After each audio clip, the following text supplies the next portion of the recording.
I'm Zara, part of the events fundraising team at Myaware, and I'm here with Charlie and Caroline, who are Myaware's welfare rights advisors.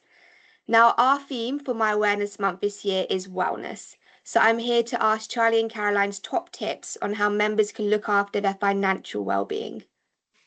So, Charlie, let's kick off with a question for you. So a lot of our members ask about benefit entitlement. When should Myaware members ask for a benefit check? Thanks, Zara. Yes, it is a question we get quite a lot.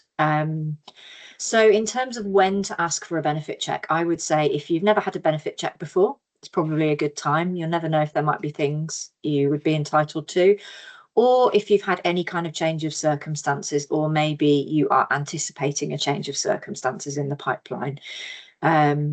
So the main changes of circumstances that our members tend to approach us with are generally changes in health or caring responsibilities. So either having recently developed myasthenia symptoms, or the symptoms having got better or worse, or perhaps changing from not being a carer to being a carer. But it could be anything. It could be an increase or a decrease in hours. It could be an adult child moving in or moving out. It could be having a baby, approaching retirement, anything like that at all. It's a good idea probably just to get a benefit check, because you never know. Yeah. So what would you say are the main things you tell people about benefit checks that they didn't already know? I would say that one common misconception is that all benefits are means tested. So quite often people will say, you know, I've got a decent income, or my partner's got a decent income, I've got quite a lot of savings in the bank, so I won't be entitled to anything. Whereas actually there are quite a few benefits that are not means tested. So it doesn't matter what savings you've got, it doesn't matter what income you've got, what income your partner's got. For example, the main disability benefits like personal independence payment, adult disability payment, and there's also a benefit if you are poorly and you can't work, called ESA, which I think Caroline will go on to talk about a bit later, which you may well be entitled to regardless of your savings and your income. And I would say as well that, I mean, the benefit system is fiendishly complicated. So there are more than 20 benefits that you can make a new claim for, and that the way that they all interplay and interact is quite complicated. So, you know, expecting, you know, anybody, you know, an average person, let alone, you know, a fully trained wealth of benefits advisor to know about everything. It's, you know, Caroline and I have got these massive benefits handbook and we still have to look everything up all the time. You know, it is complicated, and so I think there will be things that, you know, people don't know about, not just necessarily entitlement to benefits, but sometimes an entitlement to a benefit can give you an entitlement to a premium or an element on another benefit, which can sometimes tip you into an entitlement to that benefit that you didn't have before. So for example, if you have an underlying entitlement to carers allowance, whether you can actually get the payment or not, often you can get a carer element in something like universal credit or pension credit, and then that can actually make you entitled to that benefit. So it's all those little nitty bitty bits that, you know, people, you know, completely understandably wouldn't have a clue about, and we can check and we can advise them about. And you know, there are free benefit checking websites. So there's Turn to Us and there's Entitled To, and I think there are other free benefit checking websites. And you know, members of Myaware are more than welcome to use them. They're great tools. But I guess, you know, using us, we can check for those little extra things, and we can also give tactical advice on making claims and the timings of claims. Sometimes whether or not to declare a change of circumstances, you know, there are tactics around that, and we can advise on the pros and cons of different options. So I would say use us. You know, we're here, it's free to get appointments with us, we're completely confidential. So yeah, use us. Come and get a benefit check if you're at all unsure. Nice, thank you. Got a question here for you, Caroline. So what about if members are already claiming all their benefit entitlements, or they aren't entitled to anything? Is there anything you can advise them if they're struggling financially? Yeah, absolutely. It's a really good question, actually. So people can access discounts on their water bill, or council tax. or they can apply for charitable grants. So all water companies have to offer discounts to people who are on low incomes. So, for example, people who are on benefits, who use a lot of extra water due to their disability. So that might include people with one of the myasthenias who have incontinence issues. And we could also advise on things like discounted travel, such as disabled persons bus pass. Yeah, nice. Next one for you, Charlie. So we know that the most common queries for the Welfare Rights Service relate to personal independence payment, so PIP, or adult disability payment, ADP. So what are the main things that you advise people that they didn't already know? Okay, yes, they are common queries to do with PIP and adult disability payment, ADP. And just to explain what those things are, so they are disability benefits for working age people, so from 16 up to retirement age. And the difference between them is that PIP is for England, Wales, and Northern Ireland, and ADP is the Scottish equivalent, but they're almost exactly the same benefits. The structure's exactly the same. So things that people don't already know. So a really common misunderstanding is that it's about the diagnosis of a condition. So people will sometimes say, you know, I've been diagnosed with myasthenia gravis or LEMS or, you know, perhaps something else. You know, therefore I should get this disability benefit. And it's just not quite that simple, because, I mean, as we know, myasthenia in all of its forms can affect two different individuals completely differently. We can have people who are, you know, out running marathons, and then people who are wheelchair users and not able to work, and, you know, really, really poorly with the symptoms of it. So it has to be about functionally how your condition affects you day to day. And it's in relation to these 12 different activities that PIP and ADP consider. So it's things like cooking a meal, washing, dressing, moving around, reading, communicating, all of those kind of things that most of us do day to day. And it's a points-based system, and it depends, you know, depending on how severely somebody's affected, they might get different numbers of points. So that's a crucial thing to understand. And you know, being disabled, you know, some people with myasthenia consider themselves disabled, some people don't. And it's, you know, it's very individual thing. But I guess that's quite a different thing, whether you consider yourself disabled and whether you're entitled to a so-called disability benefit. You know, the two don't necessarily map exactly. So there's that. Also, we talk a lot about what we call the reliability criteria for PIP and ADP. So it's not about just whether or not you can do something like cook a meal. It's about whether you can do it safely. So that's one of the 4 criteria. So when you're cooking, are you liable to drop a hot pan or pour scalding water all over yourself, or cut yourself, you know, or not see the edge of a cupboard and bang your head? Can you do it repeatedly? This is a really crucial one with myasthenia, because we know that symptoms really fluctuate. And we know that sometimes within a day, even, you know, there are different periods of the day when, you know, doing an activity might be possible. And there are other periods of the day when, you know, the energy is given out, the muscle strength isn't there, you know, you can't repeat the activity. So it's about whether or not you can repeat that activity as many times as you reasonably need to. So with things like, I mean, some things we only perhaps do once a day, but with things like reading or communicating or walking or using the toilet, things like that, that most of us do, you know, multiple times in the day, you know, can you do that to, you know, safely, you know, as many times as you need to? Or actually, are you finding perhaps in the evening, when your medication's worn off, when you're exhausted, you couldn't repeat it? So that's just a really, really important thing to bear in mind. Then the third one of the reliability criteria is whether you can do things to an acceptable standard. So one of the examples I always give is, you know, when you're eating and drinking, are you able to form a seal with your lips? Because that can be difficult for some people with myasthenia. You know, is the food or the liquid coming out of your mouth? Are you spilling it down your front when you're eating? When you're getting dressed, are you able to do up all your buttons and zips? You know, are you able to do that to an acceptable standard? And then another really crucial one for myasthenia is, can you do that activity within a reasonable time frame?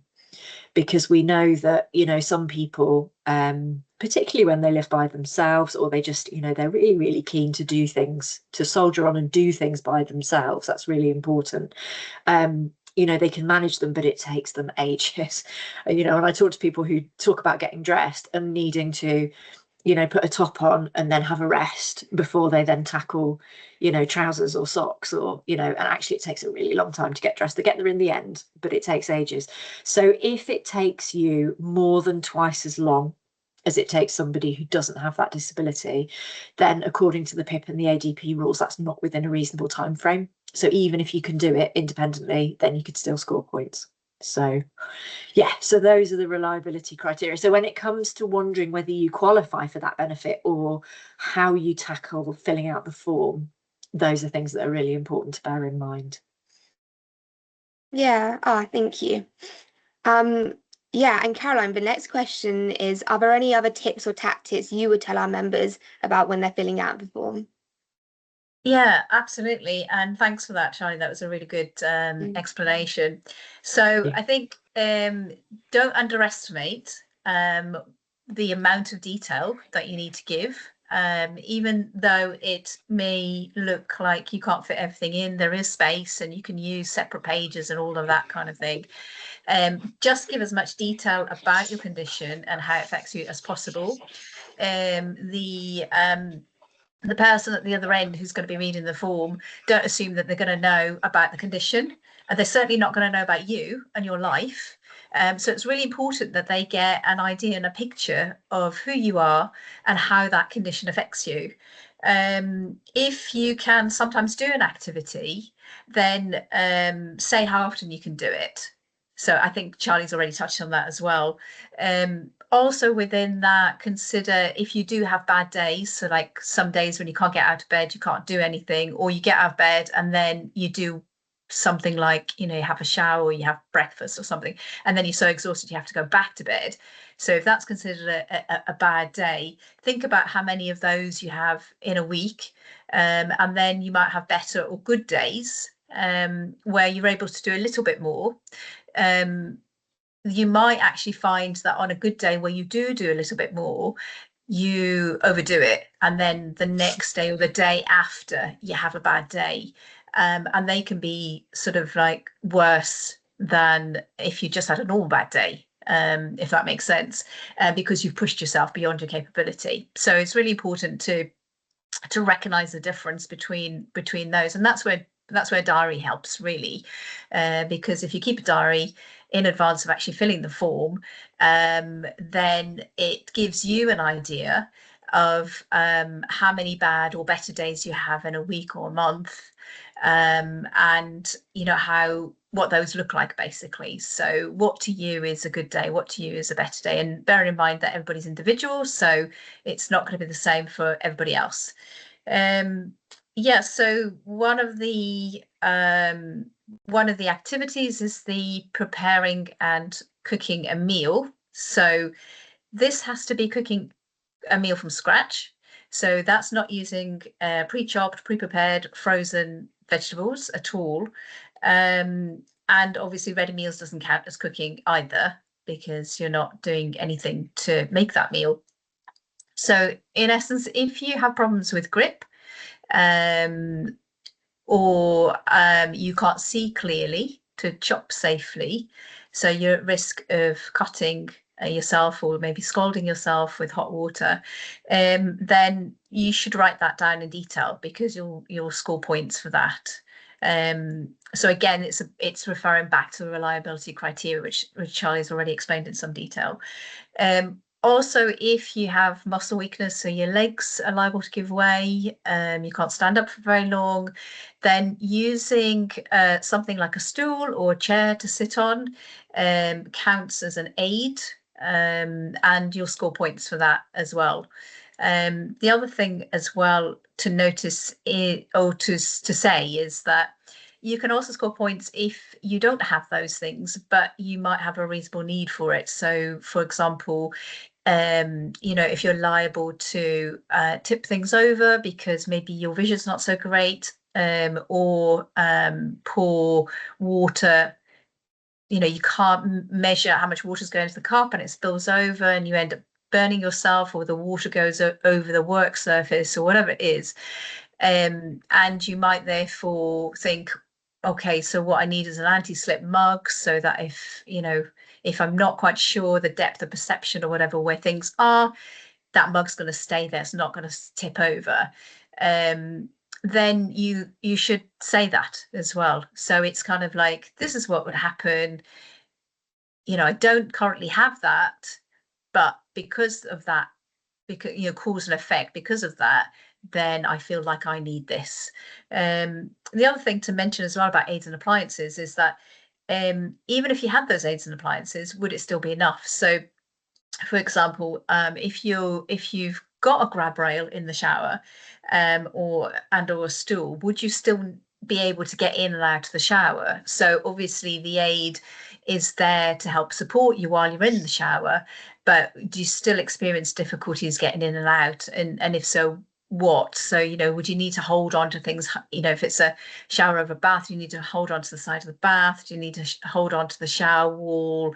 Or if there's something at the side of the bath, often people say they need, they will put their hand on the sink if it's next to the bath or something like that, or a stool to step up and over into the shower, even if there's a lip.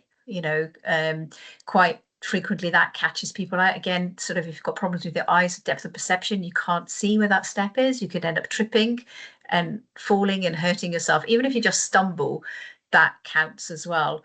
So the other thing as well is that with aids and appliances, it's about you might use an aid and appliance, or you might also need assistance from somebody else. So it is worthwhile looking into that. So, as Charlie's mentioned, if you live on your own, you're probably used to doing things in a certain way. You don't think about how you do them. You don't think about how long it takes you. You just do it. But there may be things that you do that actually you would need help from somebody else to do. So, for example, if somebody does contact you, if you're left on your own during the day and someone kind of contacts you to say, have you taken your medication, or have you had something to eat today? Then you'd need to say that, because what would happen if that person didn't check on you? Could you forget your medication? Would you not eat properly? If you've got problems with swallowing, that might be a really important thing, that somebody actually checks up on you to make sure that you're not choking and therefore in danger. So these are all really important factors to consider. Yeah. Oh, sorry, there was one other thing I forgot. Go on. The other thing as well was to assume a reasonable level of activity. So for example, some of our members obviously work, and that's perfectly reasonable that they should be able to do that. They shouldn't have to give up work just because they've got a health condition. Although sometimes it can feel that they need to, because when they apply for PIP or ADP, it can feel as though the assessor is assuming that because they can work, that they're not disabled, that they don't have difficulties, and actually therefore they don't need help. And it's not necessarily the case. It may be that that person has enough energy, has enough spoons, to coin a phrase, to be able to get up and get out and go to work, but actually when they come back they have absolutely no energy for anything else. They're absolutely flawed. So therefore the preparing and cooking a main meal test, just they would fail it. They wouldn't be able to do it, and they might then have somebody else to do that, that they would have to say, well, I'm so tired when I come back, my partner or wife or husband or whoever it is, has to take over that for me, because I wouldn't be able to do it. It may also mean that, having got through the day, they need somebody to actually give them the medication, or help them to eat, or help them to shower in the evening if that's when they shower, or get undressed before going to bed. So that's a really important thing to consider as well, and that's quite difficult for to get across sometimes, I think. Yeah, thank you. And on that point of work, so for you again, Caroline. What information and advice do you have for those of our members in work? Are they entitled to ask for extra support and help from their employers? Yeah, absolutely. Yeah, you have a right to ask for reasonable adjustments to be made by your employer. So myasthenia or the myasthenias are classed as disabilities under the Equality Act 2010. And that means that the employer needs to make reasonable adjustments for you. Now, what those reasonable adjustments are depends on your work. What is reasonable, what is practical, what is affordable, and also, you know, will it if it there's also kind of like if it doesn't significantly impact on the business or the health and safety of the other employees working at that business. So yeah, reasonable is kind of like one of these things that there's no real clear definition for.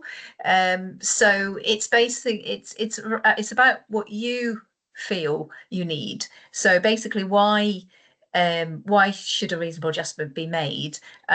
What would that adjustment look like, and how would it be implemented? And bear in mind things change as well. So what you might need at an initial diagnosis on an early conversation with your employer might change down the line, as your condition changes, as your symptoms change, as your medication changes.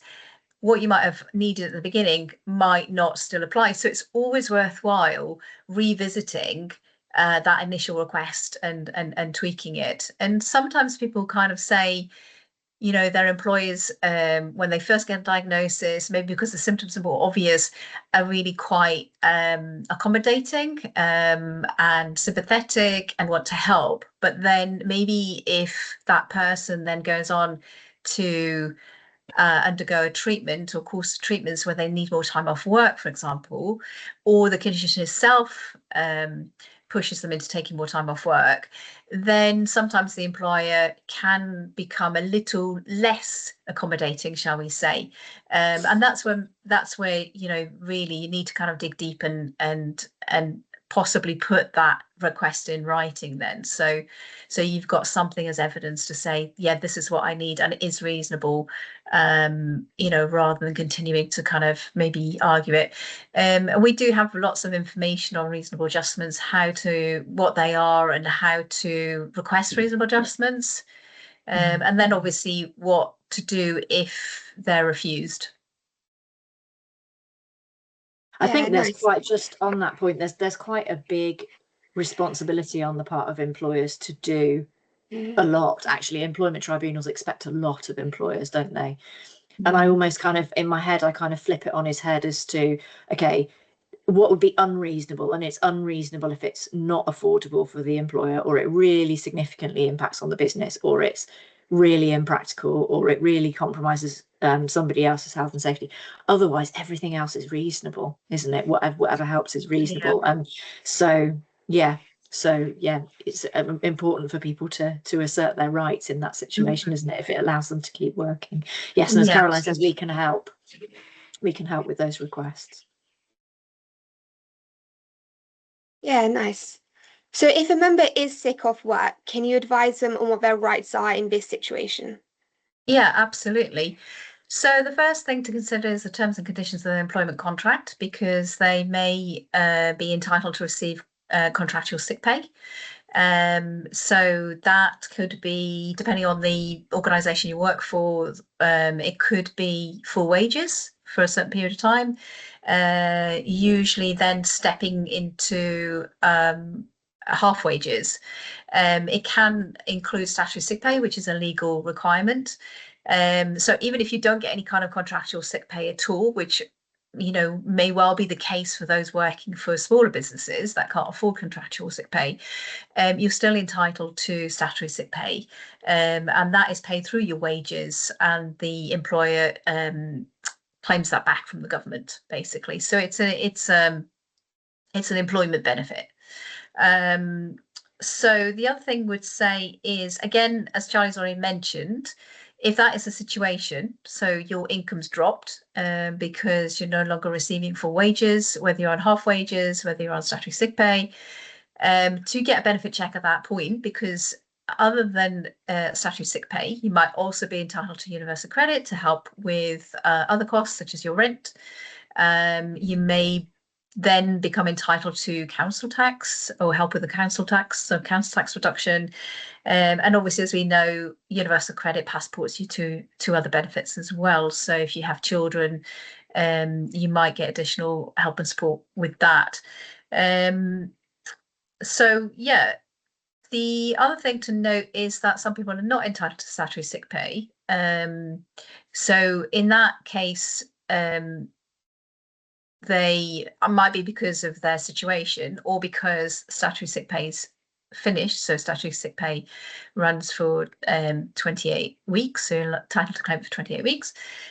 So you might then be able to claim new style employment support allowance. This is a bit of an interesting one, actually, because I was contacted by my hairdresser the other day, who's had to give up work because she's got a cancer diagnosis. And she says, we've been told we're not entitled to anything.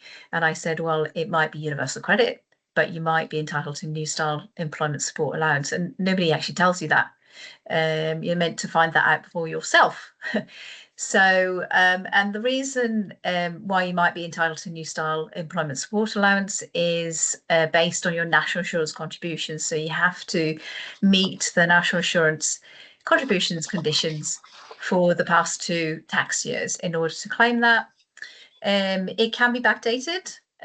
So it can be, you can start to apply for it for 3 months before the end of your statutory sick pay, or straight away if your sick pay's run out or you're not entitled to claim statutory sick pay in the first place.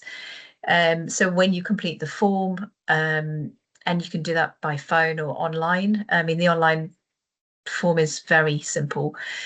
You would put the date at which your sickness or ill health started, and you would need to actually submit a fit note at some point as well in order to continue receiving employment support allowance. So yeah, it's something that people don't know about, as a lot of benefits. There's probably more people not claiming it than there are, but it's non-means tested. So, you know, if you live in a household where you would not ordinarily be entitled to a means tested benefit like universal credit, you still might be able to get employment support allowance because you're sick. And I think that's it on that. Oh, Charlie, nice. do you want to add anything? Great. No, I don't think so. That's great. Okay. Well, final question for you, Charlie. What can our members do if they refuse benefits such as PIP, ADP, and ESA? And is it worth challenging the decision? So the answer to that is yes, yes, yes, yes. Do challenge the decision. And if there was one piece of advice, if I was only allowed to give one piece of advice to Myaware members, it would be challenge benefit decisions if you're not sure that they're right, because benefits agencies like DWP, Social Security Scotland, HMRC, local authority do get things wrong, and quite often. So yes, and usually there's a first stage to challenging a benefits decision, which is called a mandatory reconsideration. It's called a redetermination in Scotland, but it's essentially the same thing. And it's where you ask the person who made that decision to reconsider it. So it's within the benefits agency. I have to say that mandatory reconsiderations and redeterminations are usually unsuccessful. So with PIP, 4 out of 5, I think the statistics say, are unsuccessful. I suspect it's because it is the same decision maker looking at their own decision. And that puts people off because they think, you know, I've had this piece of paper with a nice, you know, DWP or headed paper on it, logo on it, saying I'm not entitled, it must be right, it looks very formal and official. And then if you get knocked back again at mandatory reconsideration or redetermination stage, you think, oh, do you know what, I'm obviously not entitled. You know, actually, if you proceed to appeal, then the beauty of an appeal is it's looked at by an independent tribunal. So a tribunal who's completely independent of the benefits agency making the decision. And most appeals, particularly for disability benefits, are successful. So I think the stats are that it's around 69-70% for PIP, for example, if you're unrepresented. If you're represented, it goes up to 80-85% success rate, which to me is far too high. it says to me that there is actually a problem with the decision making. So I think, yeah, challenge the decision or come to us for advice about challenging the decision. Sometimes, you know, if you've already got an existing award, so if you've got, for example, the standard rate of the daily living component of PIP, and you're wondering about appealing to get to the enhanced rate, or you're wondering about appealing to get the mobility component, there's a little bit of a consideration about rocking the boat, because sometimes there's a risk of the tribunal who looks at the entire reward taking points away from you, as well as potentially giving points to you. So I think it's good to get an advisor's professional judgment on whether it's worth taking that risk. Often it is worth it. But yes, do think about challenging the decision. I mean, obviously it's a bit stressful, it's a bit time consuming, but Caroline and I will guide you through, well, first of all, advise you on whether it's worth doing, guide you through every stage of the process. And yeah, so use us, we're here. Mm-hmm. Oh, nice. Thank you, guys. Thank you, Zara. I think we're more or Thank less you, at the Zara, there. end of our top advice Okay. tips, but yeah, we're gonna stay on the Zoom and take people's questions now, I think. But thanks everybody for watching. Bye now.